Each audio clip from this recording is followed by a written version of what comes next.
5년 전부터 저는 북이 자위를 위해서 한다면 핵 개발만 하면 되지 왜 ICBM까지 개발하겠느냐.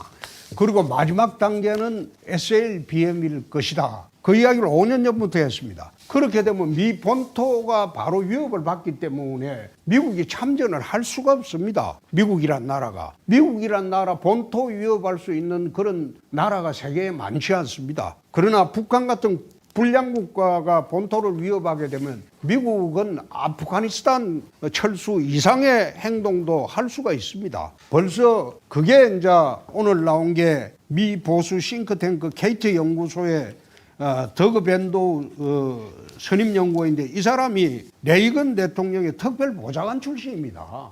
이미 이거 한국에 해구상 제공 확신을 주지 말아야 한다고 주장을 하기 시작했어요. 그만큼 한국의 핵 사태가 위험하다는 겁니다.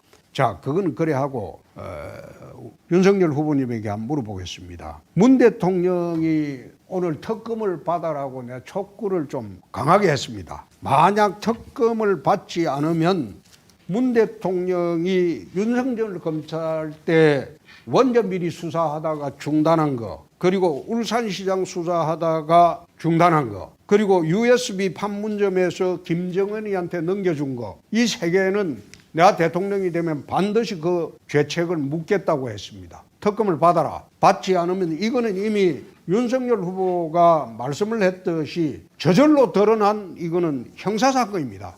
USB 준 거 판문점에서 그거는 여적죄가 될 수도 있습니다.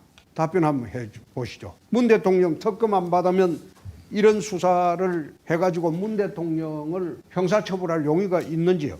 저는 누차 말씀을 드렸지만 사법 시스템을 정상화해서 그 시스템에 따라서 처벌을 해도 하는 것이지 대통령이 될 사람이 누구를 처벌한다, 누구를 감옥에 보낸다 이렇게 말하는 것은 적절하지 않다고 생각합니다.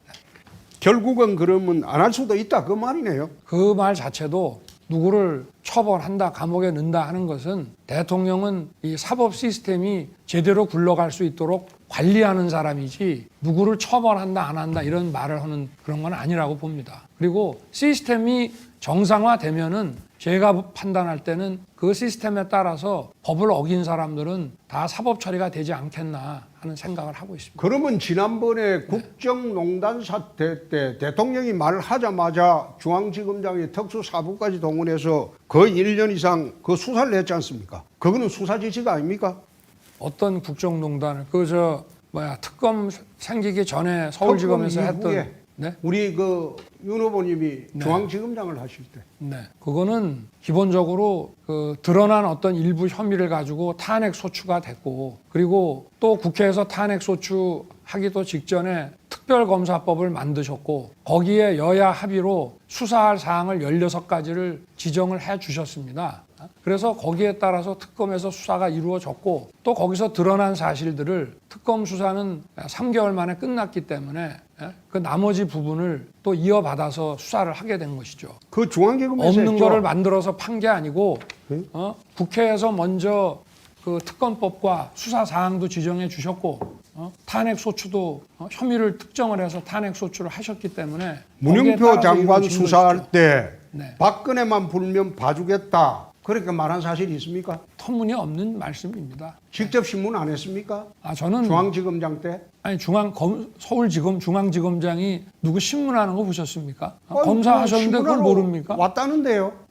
문영표 장관 그런 거 가지고 인터뷰한 거 이렇게 보면. 국민들이 다 지켜보는 데서 그런 근거 없는 그런 말씀은 하지 마시고 어떻게 검사장이 직접 김관진 안보실장 수사할 때도 이명박이 시켰다 한마디만 하라 이렇게 했다는데 그것도 아닙니까? 터무니없는 말씀을 하고 계시네. 알겠습니다. 예. 지난번에 저절로 드러난 사건만 전직 대통령 2분 수사했다고 말씀하셨는데 박근혜 전 대통령 같은 경우에 18개 혐의입니다. 그리고 이명박 대통령 같은 경우에 16개 혐의입니다. 그게 전부 저절로 드러난 혐의였습니까? 이 잡듯이 잡은 검사를 해보셨으니까 수사를 하다 보면은 압수수색도 하고 또 다른 사람 범죄를 수사하다 보면 사건들이 이렇게 쭉 고구마 줄기처럼 나오지 않습니까? 그러나 어떤 무슨 정치적인 목적을 가지고 누구를 표적으로 해서 없는 것도 만들어내겠다는 그런 생각으로 그야말로 무에서 내사를 해서 만들어낸 그런 건 아니지 않습니까? 윤 후보님, 네. 압수수색이라는 거는 해당 사건에만 적용되는 거죠. 압수수색을 해서 그 증거물로 새로운 범죄 인지는 못하죠. 법이 아니죠. 그렇게 돼 A라는 있죠. 사람의 혐의를 수사하기 위해서 압수수색을 해 보니까 또 B라는 사람의 관련 혐의가 나올 수 있죠. 그럼 그거를 안 하면은 그게 직무유기지 그거를 봐줘야 되는 건 아니지 않습니까? 우리가 다 이 원칙에 당이 따라서 오공과 하는 단절하기 위해서 지난 30여 년간 참으로 피어린 노력을 했습니다. 오공 시대에 정치가 있었습니까? 독재만 있었죠. 저보고 아니 윤 후보 측의 사람이 오공 때 뭐 했나 그랬는데 저는 오공 시절에 검사 있으면서 전두환 대통령 형도 잡아 넣었던 사람입니다. 아니, 그래 뭐- 하고 난 뒤에 내가 광주로 쫓겨갔던 사람입니다. 아니, 지난번 대선 나오셔서는 그 밑에 박정희 애들 전두환을 시켜가지고 계승하겠다고 하시지 오공 때 않았습니까? 유성민, 홍준표는 뭐 했나 그런 식으로 방송 나가서 하는 것 아닙니다. 그 단속 좀 하세요. 아니 본인도 전두환 대통령을 계승하겠다고 하셨지 않습니까? 네. 네. 첫 번째 주도권 토론은 여기서 마무리하도록 하겠습니다. 네, 지금 여러분은 국민의힘 제20대 대통령 후보자 대구 경북 토론회를 보고 계십니다.